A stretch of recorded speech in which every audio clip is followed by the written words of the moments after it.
의원입니다. 오늘도 공처에 대해서 말씀이 많이 나와서 저도 먼저 공처에 관해서 잠깐 말씀을 드리도록 하겠습니다.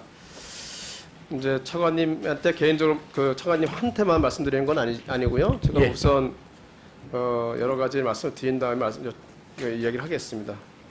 공수가 그동안 20년 이상 국민들이 요구한 사안입니다.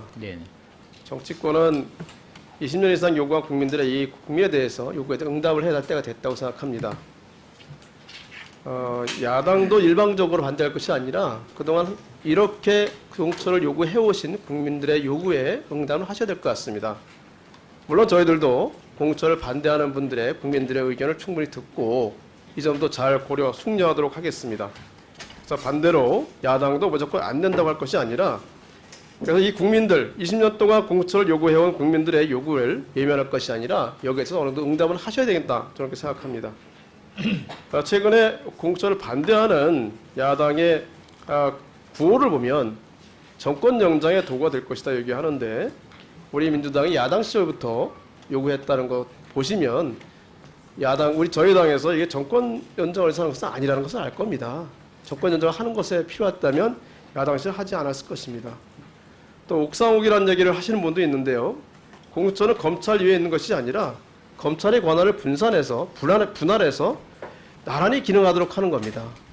두 개 기관이 나란히 기능하도록 함으로써 상호 견제할 수 있도록 하는 것이 그 요체가 되는 겁니다. 그래서 옥상옥이라는 표현은 사실 옥상옥이라는 국어의 단어 뜻에 안 맞는 그런 표현이라고 저는 생각합니다. 또 대통령이 마음대로 할 수 있다 이렇게 얘기하고 있는데요.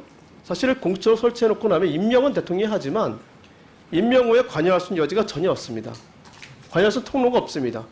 지금 검찰의 경우는 법무부 장관을 대통령이 지휘감독할 수 있기 때문에 대통령이 법무부 장관을 통해서 검찰에 영향을 행사할 수도 있지 않나 이런 생각을 할 수도 있습니다. 그리고 또 많은 검사님들이 열심히 하긴 하지만 본인들이 일세에 걸린 승진 문제가 있기 때문에 이런 여러 가지 부분에 대해서 호응하는 게 있을 수도 있습니다. 근데 공수처는 일단 임명해놓고 나면 대통령이 공수처에도 어떻게 의사를 전달할 수 있는 통로가 전혀 없습니다. 결국은 대통령이 공수처에 영향을 미칠 가능성이 없다는 얘기입니다. 그리고 공수처에 있는 검사들은 임기제로 돼 있을 뿐 아니라 승진이라는 것이 없기 때문에 누구 눈치를 봐서 승진을 위해서 뭘 운명을 할 가능성이 없다는 겁니다. 그만큼 더 지금의 검찰보다 더 독립적으로 소신 있게 수사할 수 있는 가능성이 있다는 거죠. 한 가지는 이렇게 공수처를 만들어 놓으면 이것이 굉장히 큰 권한이 갖고 있는 기관에 대해서 괴물이 되지 않을까 생각하고 있는데요. 말씀하다시피 이것은 임기제가 있는 것이고 또 소수의 기관이기 때문에 생각보다 그렇게 큰 권한이 있을 수는 없습니다. 그리고 이런 소수의 권한을 견제하는 기관이 있습니다. 기존의 검찰입니다. 검찰이 아무리 수사기수가 분리된다고 하더라도 기소권을 독점하고 또 강제수사권을 독점하고 있습니다. 공수처의 검사나 공수처의 직원들이 잘못했을 때는 이 막강한 검찰이 견제할 수가 있는 겁니다.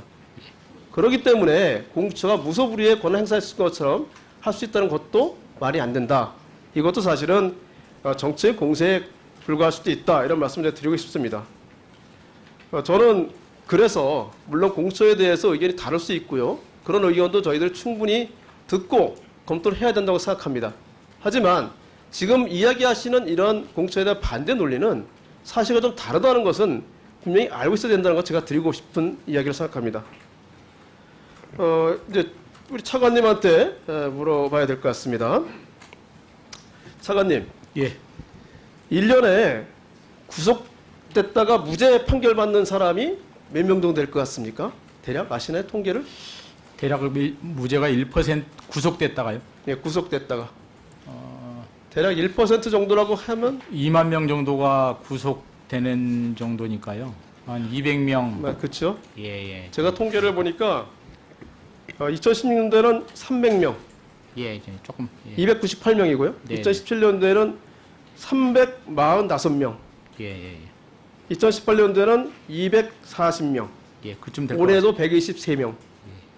그러니까 우리나라 인구 5천만이라고 하고요. 연세가 아주 많으신 분. 그 다음에 또 15살 미만 빼고 나면 1% 정도. 1%. 1% 정도는 1년에 한 번 정도는 억울하게 구속됐다가 무죄 판결 받을 가능성이 있다는 겁니다. 이거 통계를 보면. 아쉽지만 뭐 이거 대단한 거 아닌가요, 그죠? 예, 100명 중에 한 명인데 100명 중에 한 명? 저희들이 더 노력해야 된다고 생각합니다. 그것도 그냥 불구속으로 재판 받고서 무죄 판결 받는 게 아니라 구속돼 가지고 예, 예.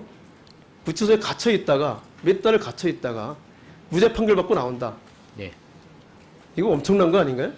그분들의 인생에 있어서는 아주 큰 당연하죠, 예, 그죠? 엄청난 일이라고 생각합니다. 예, 우리 행정처장님. 예.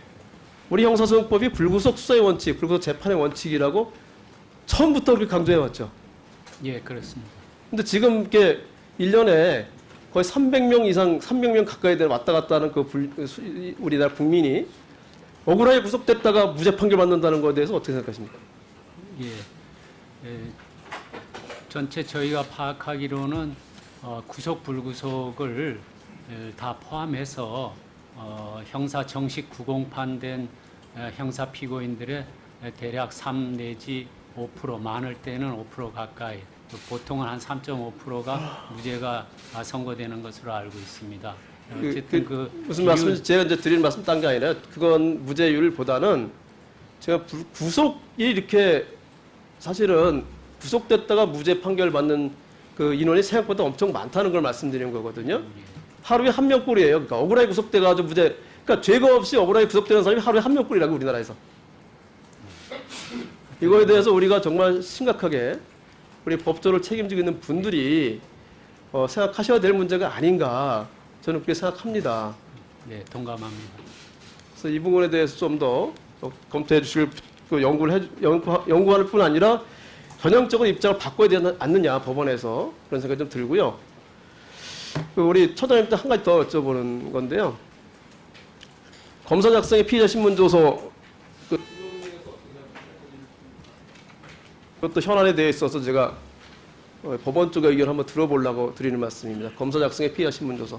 예, 기본적으로 지금 소송법에 나와 있는 거기 때문에 뭐 국회에서 또 논의해서 입법적으로 정리하면은 될 문제이지만은 기본적으로 그 배경이 과거에 이제 경찰과 검찰의 그 신뢰도 문제에서 비롯된 것으로 생각을 합니다. 그런데 지금 논의하다시피 수사권 조정이나 이런 것이 되면은 검사의 피의자 신문 조서의 증거 능력에 대해서도 좀 제고할 여지가 있다고 그렇게 생각을 합니다. 네, 차관님 다시 이제 아까 이따 보충 드려 다시 또 조금 더 제가 물어볼 건데요.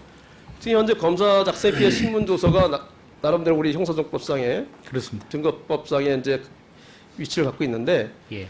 지금 현재 검사 작성의 피의자 신문 조서의 작성 형태, 작성 현실에 대해서는 개선할 점이 분명히 있다고 보고 계시죠.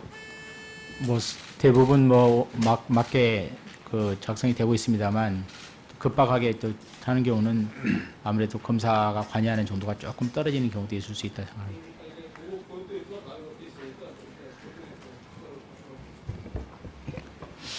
예.